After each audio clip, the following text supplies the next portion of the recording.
Thank you very much. And once again, well, this should be good evening, ladies and gentlemen. I think I quite agree on a lot of terms with the previous speaker, my Oga, a neighbor in Kuje as well, because the TD4Pi hub is actually located in Kuje, and he was the chairman of my session over there yesterday, so it was a wonderful coincidence meeting him. Well, just to clarify a couple of points, first and foremost, I work for NIDA. I'm a director in NIDA. My last position was Director of Zonal Offices Coordination. So my office basically was carrying out what they call the last mile, the last mile driving of ICT to the grassroots, basically. So we are the foot soldiers, the lieutenants. But the issue of a patent is, with all humility, I would like to disagree a bit. NIDA, we don't do patenting in NIDA, National Information Technology Development Agency. We carry out promotion and dissemination of IT as a whole for Nigeria. That is one. We have a special office that is created for that under the Ministry of Science and Technology, which is called NOTAP, National Office for Technology Acquisition and Promotion. That is the name. Everything to do with patenting, IP, goes through NOTAP. Definitely, it is really a terrible process because it could take 5 years before whatever comes out. It's a risky situation. As a matter of fact, the TD4Pi developed what we call the Niger Reader. I think I showed it in my demo. The Niger Reader had to bypass NOTAP and went straight to Ministry of Trade and Industries. And it took close to maybe 3 months even to get a paper showing that you have applied, not yet so it's really a bad situation that needs to be critically looked into. That is one. Well, we're talking of upstream, downstream. I will try to make this session as interactive as possible. How many of us use the Windows 98 here? Out of 95? Beautiful. Of course, we have Windows 10 even now. Am I right? The most common now is almost Windows 8. With the touch environment. Am I right? Now, my question goes that the same machine that ran Windows 98, can somebody run Windows 7 on it? Will it work? The question is why? Any idea here, please? Beautiful. I love that. Thank you very much. I had the word hardware. I'm here because of Upstream ICT, which basically involves what we call the hardware and the firmware. And it is actually the hardware, as it has mentioned, that controls the downstream, which is the firmware, your software. Basically, I'm able to run Windows 7 today because of maybe IV3 processor, IV5, or IV7. These are Intel processors. But to break it down to a layman's language, there's what we call process technology. We have what they call the 19 nanometer process technology. Today, we're talking about 22 nanometer. Now, there's a trend to 14 nanometer. Let me explain what it means. Nanometer is actually a size, a dimension. It's what they call the gate height. What are gates? Gates are made up of transistors. You can have your NOR gate, AND gate, and what have you. So the more I'm able to compress, shrink the size of my gates, that means that the more transistors I can pack within the same space. So if I have 3 by 3 millimeter, for example, by 3 millimeter, today I have like 100,000 transistors. But if I'm of 19 nanometer gate height, if I'm able to compress it now to maybe 22, and I can make it maybe tomorrow to maybe 1 billion. What does that translate to? Higher performance. Because you have a bigger engine now. Am I right? That means that you can launch more software now. So invariably, if there are no improvements in upstream, which is the hardware, basically, there can be no improvements in the downstream. You cannot put the engine of a Mini in a Rolls Royce. It doesn't make sense, absolutely. Am I right? Beautiful. Now, in Nigeria here, while I have to point out this issue of upstream, I was going through the exhibition stand here. All I saw were solution providers in the in the downstream of ICT. I was in Demo Africa. All I see is downstream solution provider. Everybody is doing software. Everybody is doing CCNA networking. Everybody is doing cyber security, which is, of course, is very important of late. Everybody is doing application development, PC, web-based. For goodness sake, one gets tired. Now, I don't have my slide, no? Is my slide there, please? I would like us to have a look at definition of ICT. Okay, because when we define ICT, most people, I don't think we captured all the full definition of ICT. I think that is where the problem started, where people tend to forget or ignore or just don't know that certain aspect of upstream is a critical component of ICT as a whole. Because if you look at ICT, it's everything that's data, it involves data exchange, data processing, data transmission. Any device that does this is an ICT product. Your router is an upstream product because it's a hardware. Your switch is an ICT product, it's a hardware. Who has heard of SBC here? Single board computers like Raspberry Pi, Banana Pro, for example, and so on and so forth. These belong to upstream ICT. But today in Nigeria, you go to most exhibitions, you don't get to see anybody showing you something like, a product of in that very class. Okay? And it is an area that has a lot of potentials. It's an area that will give us, we create a lot of techie youth if awareness is created. That is basically, okay, thank you. That is basically what TD4Pi is doing, the primary focus. And just have another look at our ICT definition. Please, let me know how much time I have, please. Let me have an idea, please, okay? Information technology encompasses all technology that facilitates automatic acquisition, storage, processing, manipulation, management, movement, control, display, switching, interchange, transmission, or reception of data or information. That's it. So your router is an ICT product.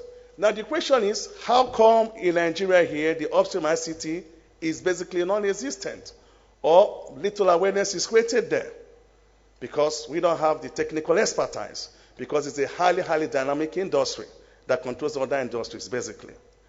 Now, we have boards, for example, Raspberry Pi board. A Raspberry Pi board or Banana Pro board is actually a fully fledged computing system that costs less than $35. Can you believe that? Less than $35. Let me get a bit technical. You have 1 gigahertz frequency. They have 1 gig RAM. And because it's a dual core processor, it becomes 1 gig times 2 basically. So you have like 2 gigahertz effective frequency. Then 1 gig RAM. Guess what? It has a HDMI output. It has sound output. It has even Wi-Fi output. It has a SATA connection of which you can plug in up to 3 terabyte HDD. All this for just $35. And guess what? It has what they call the I/O ports, input-output ports, which you can control external devices. And this is where the word IoT starts, Internet of Things. Because it's embedded technology that's going to drive Internet of Things, which we call keep shouting, talking, everything. It's actually the upstream that we control the Internet of Things. Because the Internet of Things has to act autonomously to prevent latency and to prevent huge data exchange. I'll give you an example. If I should have a data acquisition device that is IoT based, let me give an example. Maybe monitoring of water level in a bridge in a remote area. It's an IoT, so it can push data to the internet. It cannot be sending data each time of the height of water to me, because there's a lot of data exchange going on, and then there could be latency. I have to program an algorithm where it can have autonomous decision taking and only report to me that this water has reached this level, do something. Are you getting it? And it's only embedded technology when you program an upstream device like a microcontroller, FPGA, SP, CPLD, and so on and so forth, can that be really achieved. Now, what's the way forward? In a TD4Pi, supported by National Information Technology Development Agency, we train people in that very area. We basically train you in microcontroller programming in various platforms, starting from assembly language up to C language. And as a matter of fact, most hackers are people that they program what they call close to the bare metal. They use the word bare metal. When you can talk to the bare metal, that means they can bypass the OS and play whatever you want to play. So with someone that is expert in upstream ICT can easily turn to a hacker because he understands the architecture of the microcontroller or microprocessor. He understands it very well. So he can play with it, intercept your data, and do whatever he wants with. So that is the more reason why here we have to create more capacity. I was having a strategic meeting. I wouldn't want to go into words about cyber security. So I keep telling them, why come Nigeria is always talking about cyber security? Why do you have to be protective? We should also create our cyber army, for goodness sake. No, you don't only protect, you should be able to use it to attack. When there was an election, INEC website was basically brought down, I heard. When the Senate passed the law on, is it homosexuality or same-sex marriage or so? I think the Nigerian government website was brought down, for goodness sake. We should be able to retaliate in certain cases. We should be able to, certain sites that don't really promote the Nigerian culture, we should be able to bring it down as well. So we don't have to only build capacity on how to protect yourself. You should also know how to attack. And this is where Upstream also comes in. And these are technologies that most people will not teach you openly. Nobody will come and teach you some of those things because it's like a complete military force already called the cyber force. So the conventional warfare now is changing completely. Not when you face me with gun, I face you. I could attack your vital infrastructure, basically.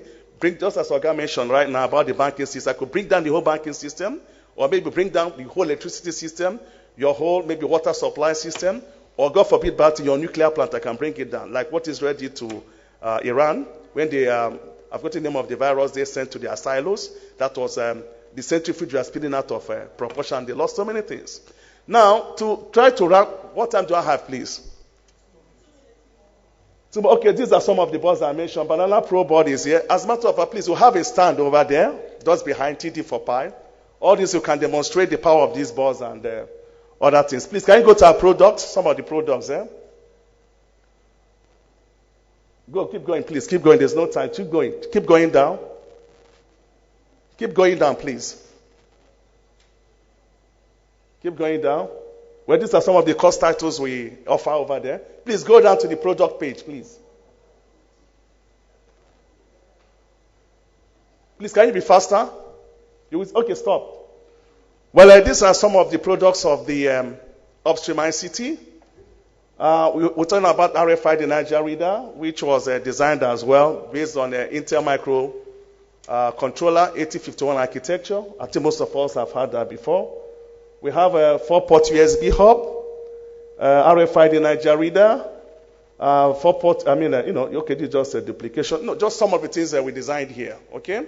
And let me give another example for those of us that are downstream. Imagine a situation where you're developing like an access control system. This access control system needs to run on a PC. The cost of an average laptop today could be 70,000. That means that you buy a Niger Reader card, biometric RFID, you buy a laptop, write the application, package it, sell to a customer. 70,000, but I could do the same thing using open source. For example, Linux, Android. I'll just go smoothly for my Banana Pro board or Raspberry Pi for less than $35. Write the same application there, package it. Guess what? I'm not paying for the operating system. It's free. Package it and sell. Now I have a program called one laptop per child, maybe sub $99 laptop. How do you want to achieve that? It's through open source.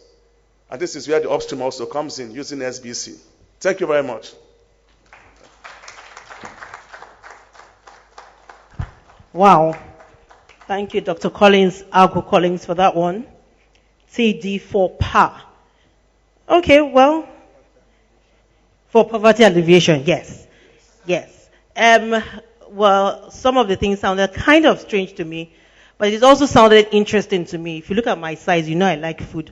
So when I hear banana board and apple for pa and all those things, I say, oh, this must be very interesting.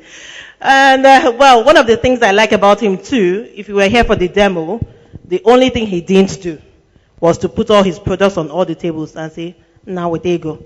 A typical Igbo man. Please put your hands together for him again. Ada, also, Ada, Doctor is from Kuje. He's also from Kuje. There's something about Kuje, ba? Okay. Please, don't also tell me you're from Kuje. I'll go and buy land there now. We will look into that. We'll look into it. Yes. Okay, let's take just one question from the floor for him before we go into the next talk. Anyone? Just one question? Okay, the good thing is that even if you don't ask your questions here, they are always one phone call away. Meet any of us, OJ, myself, Mr. Wuru, Barista, Emeka, any of them, any of us, and we'll connect you. Just phone number, no hardware, nothing. No, just. Okay, the next speaker will be Mr. Rex Abito.